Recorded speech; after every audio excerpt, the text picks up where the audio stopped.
Yeah, fantastic. Good morning, everyone. Welcome to this meeting. We've got the Sustainability and Community Resilience meeting for the 18th of April 2024, and I would ask Dali if you would please do a karakia to open us.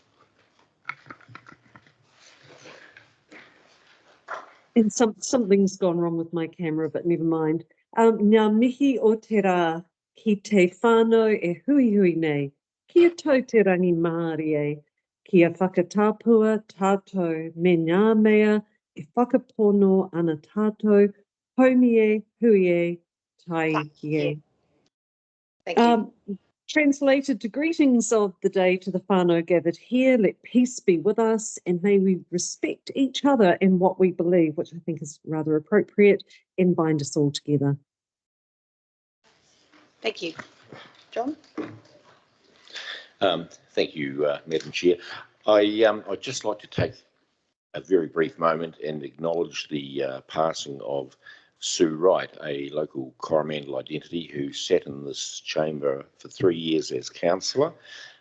She passed away yesterday morning, so just passing that on, and condolences to the whānau and anybody else that knew her. She was a great lady.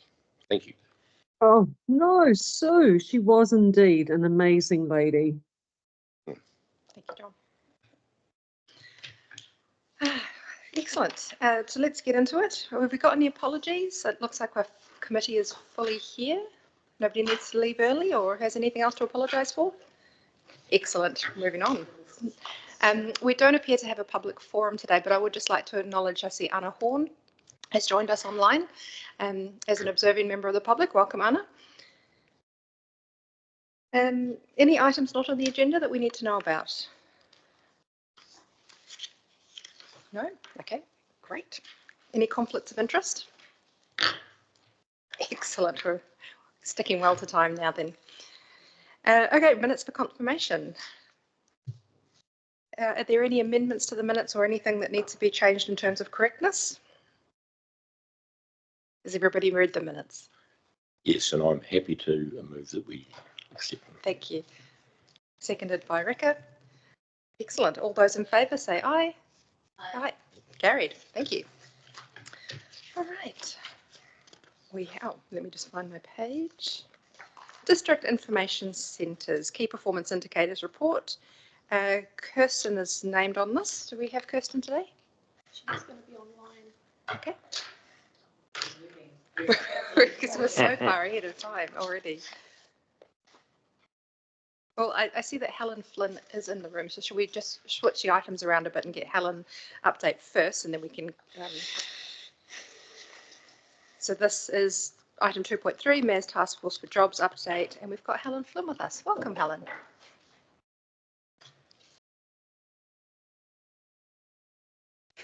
Good morning all.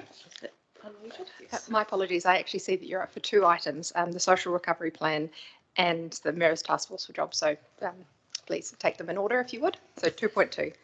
Great. So I'll give a Social Recovery Plan update. And just apologies to those on the community boards that have already heard this, because I've been around and given a social recovery update to each of the 5 community boards over the last 2 weeks, which I personally have found really beneficial, and just showcasing the great work that has been done by our team and our community in the social recovery space. There's just a couple of points I wanted to highlight. The fact that the community partnerships team, which consists of myself, the 2 social navigators, and we've just taken on for 6 months a Mayor's Taskforce for Jobs cadet across our community partnerships and communication space, which is Isla, who's in here observing the meeting. That these salaries for all these roles are funded through recovery. So in terms of our work program, the work program itself is also funded. So we've secured $1.5 million of social recovery funds. So a range of different funds have contributed to that, from central government to Lions Foundation, Red Cross. So there's a significant amount of money that's going into the social recovery space. and none of it is, council funded. The second part is that we also, through our social navigators in our work program, are assisting community groups, marae, to obtain, assisting them in applying for funds as well through other funding sources. So there's more than 1.5 million has gone into, like, for instance, the community resilience hubs, Kainga Kai Gardens, those initiatives. The second point is the graphic, which gives you the social recovery update, is an example of how much, for me, recovery is still very much alive in our district. The placard numbers given there are 17 red and 18 yellow, but since the printing of this this update, there's been an additional 2 yellow placards put in place. So well over a year after our Cyclone Gabriel event, we're still seeing the impacts, and the impacts are still impacting people in our community. So that leads into a little bit of work that's been happening at the moment with Stephen Town, myself and the recovery team, reviewing the recovery plan to look at the action table and identify with each of those actions which is still an ongoing recovery action, which is completed, and which actions become really council's business as usual. And the importance of this, particularly with those ongoing recovery actions, is ensuring that it's still foremost in our partners in this recovery plan. So that piece of work is underway at the moment, the review of the overall recovery plan. And just the benefit, and it's not quite so much social recovery, but the benefit, acknowledging the benefit of the community partnerships team establishing and having the social recovery lead and social recovery work program has been really cementing and building our community relationships. It's just been, a gift in some ways for moving forward. And an example of a piece of work that we're doing is the Waikato Wellbeing Project. We've partnered with them it's Waikato Regional Council and Well Energy Trust sponsor this, and we're looking at helping them develop wellbeing measures. So that is such a business as usual asset for council. It's fully funded through that Waikato Wellbeing Project, and we're supporting this Te Tara Otawhai, Karakia District Council, Manamata Piako District Council and our council supporting the scoping and development of this. So we've got some scoping workshops coming up in Coromandel and Thames, where we're asking key sectors of our community what is wellbeing to them, what is important. So I think recovery, but also resilience to future events becomes so important in that wellbeing measure. It's front of mind for our communities at the moment. I think that was all in addition. So is there any questions on the social recovery update? Have we got any questions from the committee? You asked yours yesterday. Helen, I did just have one. The reviewing the recovery plan is absolutely necessary and fantastic. And I believe when we adopted the recovery plan, we always knew that it was going to be a living document. So that's fantastic. Is that review going to have implications on our long-term plan? And will we be getting those prior to adopting the long-term plan so that we can make any changes that are appropriate? I think we've identified the ongoing actions. I don't know if Stephen will have anything to add, but the ongoing actions that become council's business as usual, we've already known about it. Okay. The review of the plan is not going to impact that. But yeah, Stephen, is there anything you want to add on that? Through you, Chair, yeah, so we will make sure that whatever emerges as your final LTP with your deliberations, decisions included, that it will sit comfortably alongside the recovery plan so that we don't have anything in there that you think is going to be in the LTP and then you find out to your disappointment that it's not. So we'll make sure that that alignment exercise is done, and we'll do it alongside the deliberations meetings that you'll be having coming up pretty soon. Yeah, it's so important to get right. So I'm very pleased that we've got the systems to get it right. Thank you. Deli or Martin online, do either of you have any questions? No, thank you. Yes, like Reka, we had the same presentation yesterday and have asked our questions. Thank you. Okay, in that case, would anybody like to move that we receive this social recovery update? I'll Rika move it. I'll move. and Dali, thank you very much. All those in favour? Aye. Aye. And now, Helen, you get to stay there because we are going to talk about the Mayor's Taskforce for Jobs now. Thank you. Great, thank you. So this is another exciting piece of work for me, the Mayor's Taskforce for Jobs, where we work to get our young people 16 to 25 employed locally. So our contract with MSD is to have 38 placements. In the report I say they're 27. We've actually achieved 28 of those. We've just this has been a bit of work looking at where the gaps are and the stresses are in the teams within council, and partnering up Ministry of Social Development funding with recovery funding and Mayor's Taskforce funding to be able to support those teams. So those are the MTFJ cadets, we call them. The 3 coastal kaitiaki over in Mercury Bay, we're doing the June care work, are making a noticeable and significant difference on that coastline, and we've managed to secure a further 6 months funding for that role. So although originally it was for 6 months, with recovery funds, we're extending that to 12 months. So that's been well received by the Parks and Open Spaces team, but also the other 2 roles in Parks and Open Spaces have both been filled. So it just takes the pressure off a team that's been, quite under quite a bit of pressure with the recovery work underway. And the other piece of work, the other part in this report that I find exciting is our partnership with Outward Bound. So Mayor's Taskforce for Jobs has already got an established partnership with Outward Bound. We get a significant discount in the 21-day course, and we've managed, in here I say we're sending 2 people to the May intake. We've actually got 4 now funded to go, so 2 in May, 2 in June to the 21-day course. Now 2 of them have come through a local youth that are in roles that are supporting youth in our area, so they become the ones that will support those going to the Outward Bound in the future. And the other is that partnership across the Waikato with the Ministry of Education, Outward Bound, looking at the 8-day course for 16 to 18-year-olds and making it a Waikato course and following it up with some sort of get-together and support. We send 2 from our council, which will fully fund, but it means that it's with a Waikato course that potentially that cohort carries on being support for each other.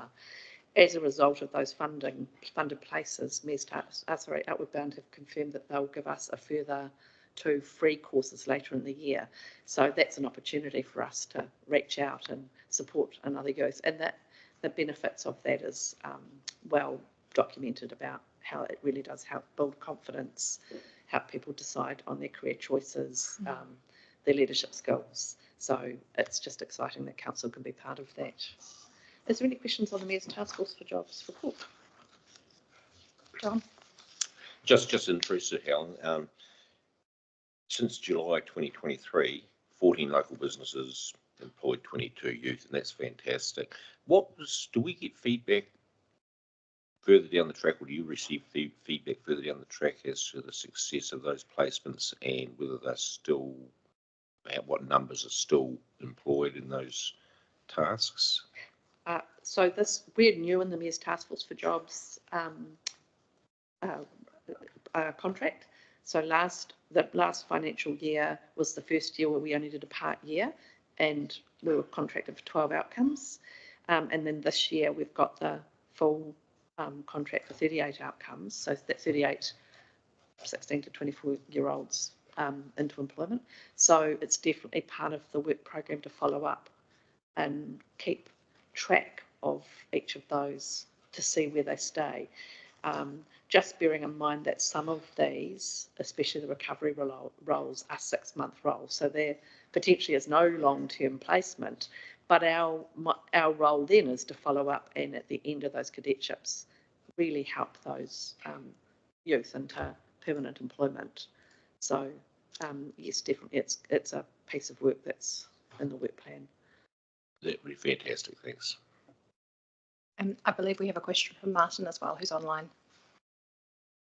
Yeah, hi Helen. Just at the end of your report, it talks about a graduation ceremony, but I'm confused because isn't there then saying that's on the 11th of April? Is that, or with it being past the 11th of April, has that happened, or is that actually the one that's happening at the end of May? Sorry, my apologies. The date of that graduation ceremony is the one at the end of May. The date has Oh, been it is. Okay, out. cool. Yeah.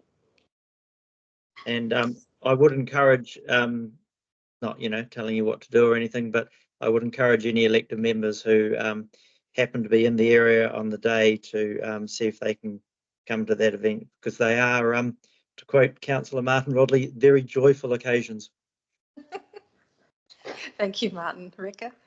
Just so the Mayor's Taskforce for Jobs graduation ceremony, that acknowledges graduates that are not at the tertiary institutions that have those graduation ceremonies, and it's just acknowledging their achievements.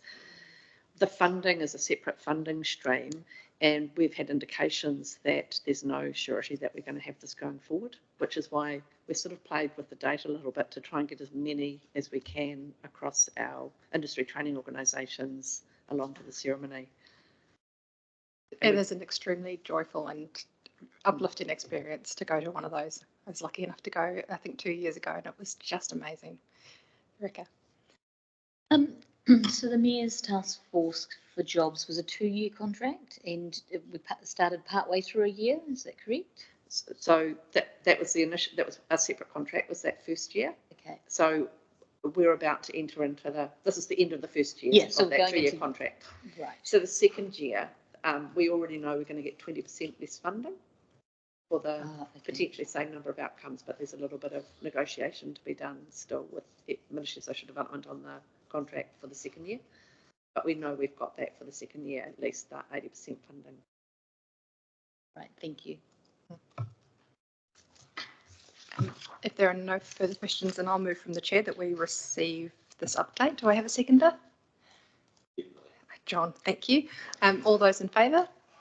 Aye. Thank you, Helen. All right, let's get back. I see Kirsten is online. Welcome, Kirsten. You're on the hot seat.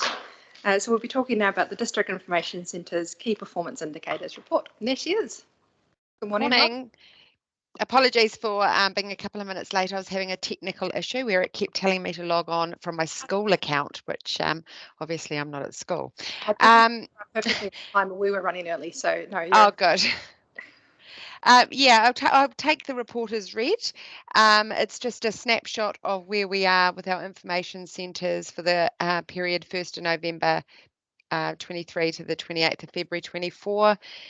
There is a little infographic in there. I know some of you love infographics. It is a snapshot of how many visitors have been in the door of the information centres, a snapshot of the operating hours, the wages that they've paid, and then a little bit of information at the bottom for that period, just how many vehicles have travelled over the Tairua Bridge, which I always find fascinating.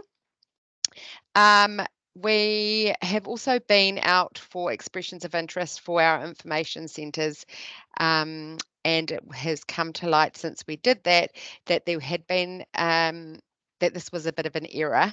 It appears that throughout COVID we had rolled over the funding contracts till 2025 for the Coromandel, Tairua and Pawanui information centres. So we will not be going out for expressions of interest for those three until 2025. We are doing currently the Whangamata and Whitianga information centres, and we, as most of you know, we have done the Thames one as well, with a recommendation that we'll be going to council on the 30th of April for the Thames Business Association to take over the management and running of that information centre. I am having a meeting next Wednesday with the Business Association on site at the site at the Civic Centre, so they can have a look through the building and start that sort of process of how that's going to be operated. one of the things that I've done in the last few days is I've been out to meet some of our information centres who are all recording information about their visitor numbers slightly differently. So going forward from the 1st of July next year, we're going to have a meeting with all the information centres and come up with a way that we can record this information correctly. Tairua's door counter always looks like they've had thousands and thousands more people through their doors. And in fact, a lot of the times they are the centre where all the couriers are delivered. So if you like get a wine delivery or a food box or that kind of thing, and you live just north of Tairua, the couriers don't take packages to people's houses like at any of those beach towns north of sort of Tairua. So they go to the information centre. So I was there for about 45 minutes to an hour on Tuesday, and it was just courier after courier after courier, and a lot of children coming in getting growled for touching the toys and all the rest of it. But all those people coming in and out affects lifts the number of visitors. So a couple of the other information centres have said, this isn't correct. We need to look at another way that we can do this. So that's one of the things that we'll be looking at in the next financial year. How can we have a sort of fair and equitable, especially when we're reporting on these visitor numbers, how are we going to have a way that everybody's recording similar processes. Any questions? Martin has his hand up. And then Reka. Yeah, hi, I was just looking at the Pawanui one, which is on page 19. And they seem to have answered the A and B section, but the rest of it is suspiciously blank looking. Is that just a mistake, or did they not provide that information? No, they didn't. So that's something else we're working on as well. I would like to, in the next financial year, have a template based around people's KPIs, so they're all, so they report the same. Currently, we have, I think, Coromandel Town, Whitianga, and Tairua have a template system where they all fill out the same structure, so it's quite easy to do the infographic and all the information's there.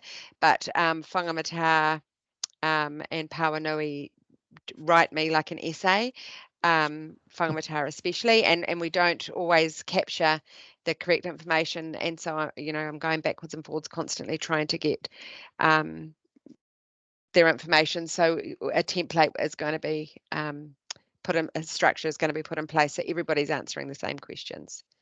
Cool. And can I just have one quick follow-up question? When you mentioned about Whangamata, that triggered a memory for me. On the bottom, near the bottom of page 23, they're talking about their current initiatives, and they mentioned their Town Square initiative. And I think when Councillor Sinclair and I were over there recently, we got told about that by it's Graham over there, isn't it? Yes. Yeah. I just wondered with that Town Square, is that something that council has, or community board over there has endorsed or supported, or is it just their thing? I was just a little bit curious. Yes, so they have presented to the community board a few times about that project. They've put a submission into the LTP this year, I think Graham said to me.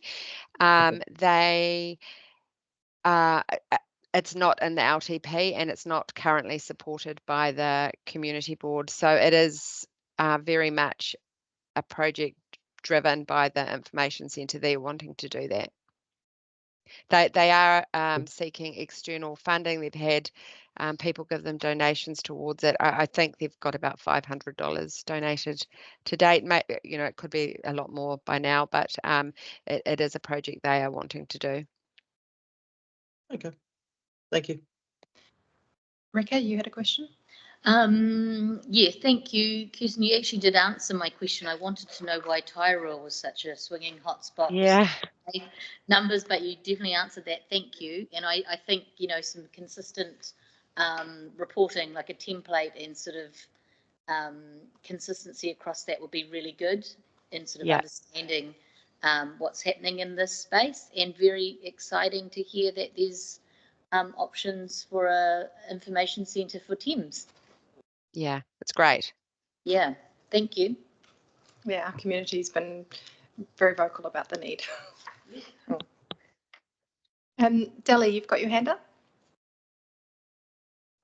Kirsten, mate, thank you very much for the infographic. I'm the infographic queen and I just love that pictorial information. So thank you for catering for my brain. I do have another question, and it may be way too complex. But you know, when you go to an art exhibition or similar and they go, how did you hear about us? And somebody said, you know, Facebook, blah, blah, blah. It may add too much work to people's day in peak season, but I'm just wondering about shoulder and off season and thinking of campaigns like the Coromandel Cure. Is there some way for staff to say, hey, you know, what brought you to Tairua? And they can say it was an internet search or the Coromandel Cure, or I've got family here. If there was some sort of tick box to capture some of that information and see what's actually bringing people into the district, or am I just being too detailed? I think so. I had quite a good meeting with the Whangamata Information Centre, who he brought up that very similar to what you've just mentioned. And I think that going forward, you know, even if we did like for the next 3 months, let's ask people, you know, what brought them to Thames. Yep. And I think as a type of survey, I don't know if it would be that great to do it in the peak period, but certainly the shoulder season, I don't think it would be too onerous to ask them to do it in the sort of off-peak season. They all of them that I visited lately are really welcoming to people when they go in and they go out for a chat.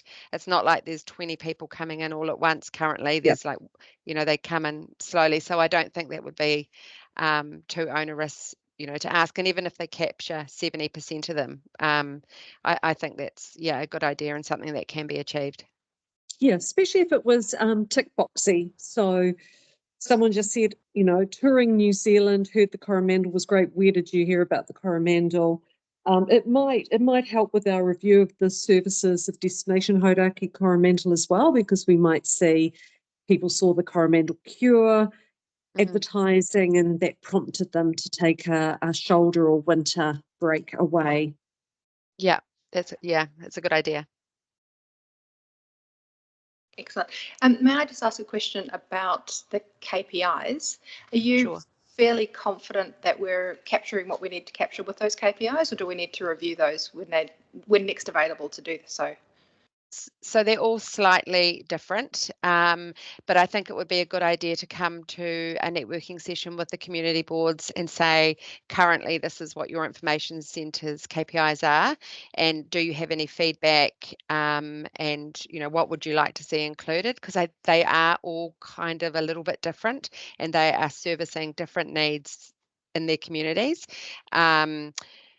It's really obvious that Whirianga and Whangamata have social services, community services type thing going on in their town. So they're not getting as many of the locals popping in for the social type things, whereas Pauanui is all pretty much all batch people going there wanting to know all about council services, about dogs, about rubbish, about you know, everything council's doing.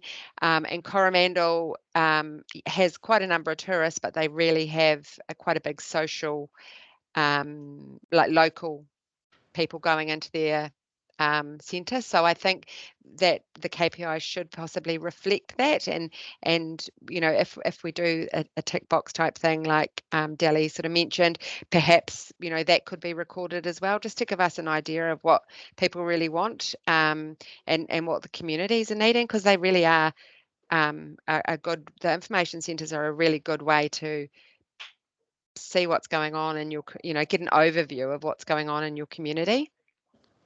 No, excellent. Thank you. Martin, you've got another question? No, I just sort of, just wanted to back up what you just said there, because it's the same with our libraries. I think initially our KPIs for libraries was, a certain number of percentage of people who had library cards being active. But, as we all know, the libraries are so much more than that. And I think, information centres are so much more. And even just mentioning 2 or 3 different ones there and what what their emphasis is, or people after about council services, people coming in for social reasons, people coming to pick up courier boxes. It's I just think it's really important that breadth of services that they offer and the differences is just really captured and explained, because if potentially an information service centre might be, there might be some pressure on it to close or something, it's really important that we have that information about actually this is so much more than telling tourists how to book a boat or something. So I just really support that. Thank you. Any further questions? Right. Looks like there aren't. We've grilled you enough. In that case, can I ask for a mover for the motion that we receive the report? Rika, I'm happy to second. I'll beat you to it, John. All those in favour? Aye. Thank you very much. Aye. I look forward to those conversations at Community Board about the KPIs. Thank you. A little bit ahead, which is great. Yeah, that's fantastic. Well, next item, we've actually got the Economic Development Program quarterly update, item 2.4, and we have with us Jessica. No rush, just we're well ahead of time. It's all good.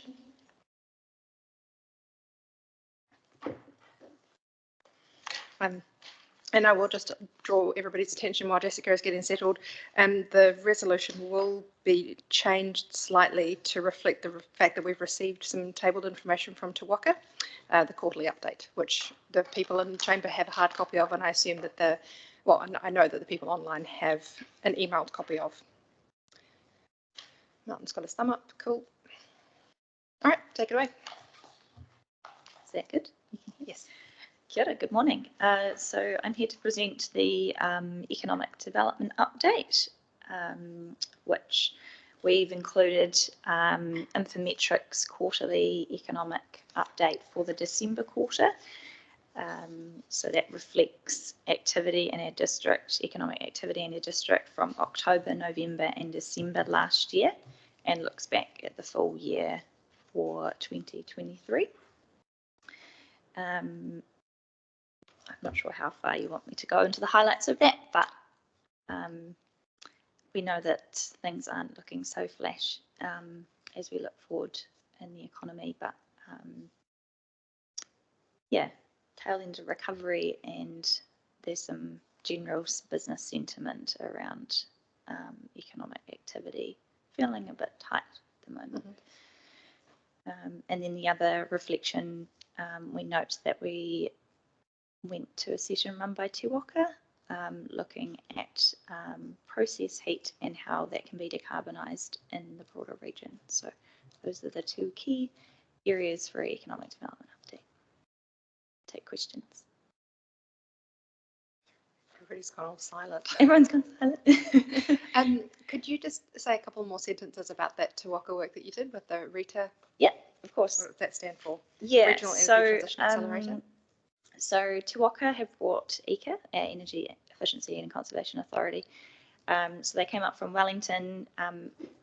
They have funding to run a program which looks at decarbonising process heat use. So either shifting to electrification or biomass and other mixes. And ECA have run this RETA program for all of the regions around New Zealand, and I believe that the Waikato is one of the last regions to have this program run in it. So we were invited there along with other stakeholders, process heat users, others that electricity lines of companies, forestry guys from the biomass side, and we were all brought into a room together just to kick off that program and for ECA to provide an overview. our understanding is that we don't have, because the project focuses on process heat users, we don't have significant process heat users in our district that we know of, but that project could uncover that if it is found that there's a significant site that ECA's looking to support some kind of decarbonisation or transition, but it might have impacts for biomass demand, electricity for our district. So it's more of an FYI that broader piece of regional work is underway. Thank you. So, but it's good to have our foot in the door in that conversation, and that you guys are aware of those conversations that have been happening. Yeah. Excellent. Any other questions? There was a lot of material. Those information reports are really quite something, aren't they? Yeah, through the chair, if I can just acknowledge the team's been really busy, as well as the work that you see here. Jessica is sort of the key relationship manager with the 5 business associations, so she's meeting with them on a sort of almost a monthly basis. And so that's been really good for coordination and building relationships, and actually the business associations working together. We are talking about a little bit of recovery money that's still potentially around, that we will be working with the business associations about how that might be invested. Also just want to acknowledge that the team has been working around the aquaculture sector quite a lot, and we're bringing to council the Regional Council Aquaculture Strategy to be adopted at the April meeting. But in this space, the team's also been working a lot with seaweed pilots, and also just with the aquaculture sector, knowing that we've got those 2 significant wharfing infrastructure projects on the side of the district. And the other thing as well is just workforce planning. So we will be bringing to the next committee a report that Jessica's been collating around the state of workforce in the district, a baseline report, and that's working with industry on that as well, and also the likes of MSD and the businesses. So the team are also looking at, as we've sort of signposted, it's going to be quite a tough year economically, and there is significant job losses already happening around the country.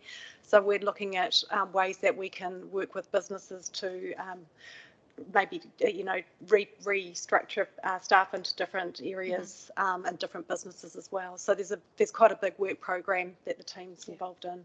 No, you're a small team, but you do mighty things. So it's busy all the time.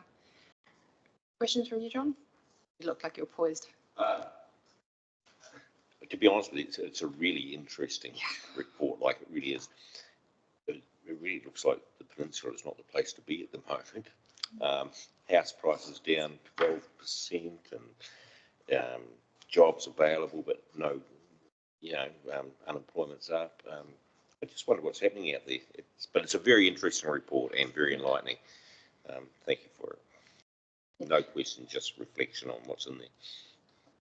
House prices down, but still average house value is still quite high.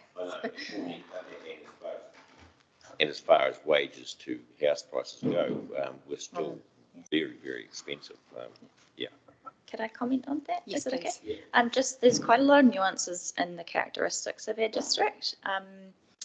The house prices is a concern given like the reflection of income to ratio, but we have one of the oldest populations, and so like a high retiree number in the country, and that also is reflective of household income when you think about pensioners. But then we also have that of course, like it is unaffordable for a general family to move to the district, and we do hear anecdotal evidence, like even within council, of being able to come and move and live. Like the housing availability is a big issue. And our workforce report talks a little bit about that, knowing that actually there's a chunk of our workforce that commutes to the district. But yeah, I think there's some really interesting characteristics which on the surface our numbers look like, and going, what's going on here? And we sort of can start to dig deeper and think about that. It's the same when I think about jobs losses at the moment. When we think about the headline national job figures, they're not as bad as the GFC. It's not as bad as even COVID-19 when you think about those job losses. But what we do know for our region or district is that anecdotally, a lot of those in particularly like the construction sector are losing jobs where, you know, that decline in residential consents and those pressures where that industry grew quite a lot. And we do build a lot of homes or batches more so in the Coromandel. So there's a lot at play there to unpick in our district. So yeah, anytime please come and help me unpick. We'll have Martin and then you, Rebecca. Martin's got a question for you. He's online. Yeah, I guess just sort of more a bit of a a query around, and I know it might sound a little bit mercenary and cutthroat, but I'm guessing that in Wellington and other places there are now potentially a number of policy people that are looking at losing their jobs. Is there are we looking at any sort of personnel, human resources sort of drive to try to get some of them to the Coromandel? Hope that doesn't sound insensitive or anything, but I know that particularly our policy area is very short on staff, so it just occurred to me that might be an option. Through the chair, there is actually 2 positions that have actually been recruited for, so we are actually 2 up now, which is fantastic. We have been doing a wider recruitment about just TCDC generally as a place to come and work, and I know people in capability team have reported to the Risk and Assurance Committee on that work. Yes, we do hear that they're probably, anecdotally, we are also getting, you know, people reaching out to us to see if there is any work available. So we've got to be mindful as well of, you know, what resources we've got and our salary budget and where we need to allocate our resources as well. Okay, Rebecca? It was just a comment really when we were talking about the housing market and the cost, and I just want to remind councillors that we do have a lot of levers at our control that potentially could help in this space, and at some stage we need to sit down and really have a conversation about that and maybe get the wonderful Axel's surname? Beck. Yes, in to have a conversation or a workshop, because he's got so much knowledge and has done so much in this space, and it wouldn't be hard for us to pick some of that stuff up and run with it. Just through the chair, yes, that's actually a workshop item for the next workshop. Not today, but the next time. And again, Jessica's been doing some work on that about what council levers we have. Axel's actually left the Waikato Housing Initiative, so I think it's Errol. No. I'm not entirely sure. I have to check the name, but yeah, we could bring someone in to do that, and it is definitely an area of work that we've been thinking about in economic development, because we do know council has those levers, and there is a bigger story in how the rules and regulations and legislations and processes that we have as council can support or detract from housing and development and growth more generally. So we're very keen to bring a piece to make have more discussion and deliberation around that. That would be fantastic. I'd absolutely support that and get that moving. Like she said. Thanks. It doesn't look like there are any further questions, in which case I'm really happy. Would somebody like to move it? Otherwise, I'm happy to do it. That we receive the Economic Development Program quarterly update and Happy to move it. The table information. Yep, John, I'll second that. All in favour say aye. Aye. Carried. Thank you, Jessica. We are running a little bit ahead of schedule, so I think it's time to refresh and have a cup of tea. We'll be back at 11 o'clock sharp, which will keep us exactly on track for the rest of the meeting. So for those online, you have to self-cater your cup of tea. Those here, we've got some cups of tea at the back. See you in a quarter of an hour.